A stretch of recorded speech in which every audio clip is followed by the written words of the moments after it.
I just love the smell of fear. Well, that was an amazing surprise. This animation just came out of nowhere and blew everyone away. Shrek was the movie that put DreamWorks on the map, and to be fair, this studio has not been successful until like Kung Fu Panda or How to Train Your Dragon came out. Do you remember that lovely cat with cute eyes voiced by Antonio Banderas in Shrek 2? Well, he has his own movies, and this brilliant animation is the sequel to a mediocre movie that came out almost 10 years ago. The reason why I call this animation the favorite child of DreamWorks is exactly that. A sequel to a half-assed animation which felt flat is kind of a risky move to do in Hollywood, and they went for it. Before I say why this animation is so good, let me tell you what's it all about.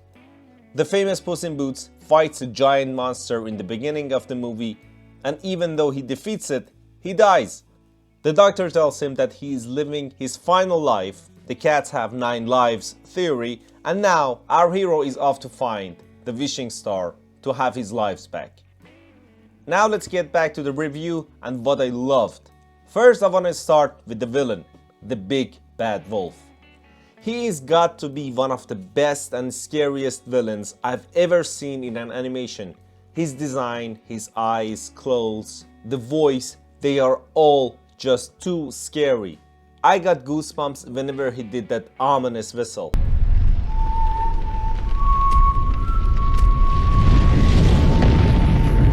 And his reason of why he wanted Puss to die.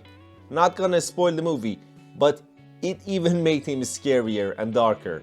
I was wondering, how did they even greenlit this for an animation?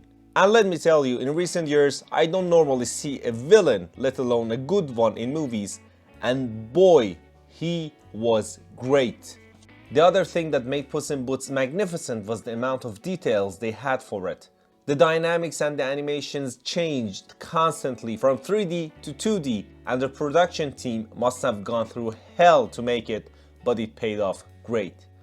It was fresh all the time, it never lost its tempo. Sometimes it looked like the classic Shrek animation, and sometimes it felt like Spider-Verse. The voice actors were wonderful too, and of course Salma Hayek, Antonio Banderas, John Mulaney, Olivia Colman, and Florence Pugh, they were all great and awesome in it. And finally, I want to talk about the content. Some animations are made just for kids, like Minions, but some are not.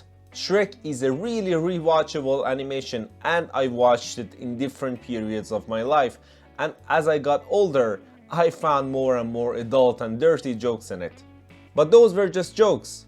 But Puss in Boots: The Last Wish does not have many adult jokes, but adult implications.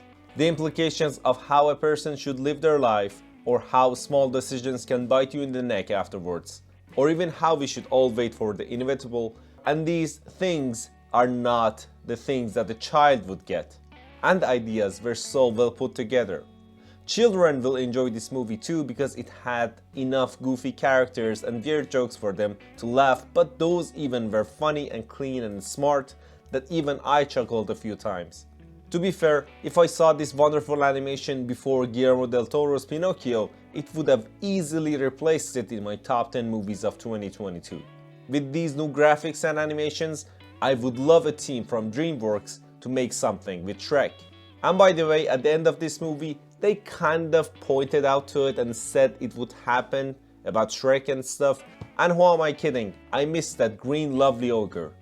And I really hope it happens. So tell me, what did you think about Puss in Boots: The Last Wish?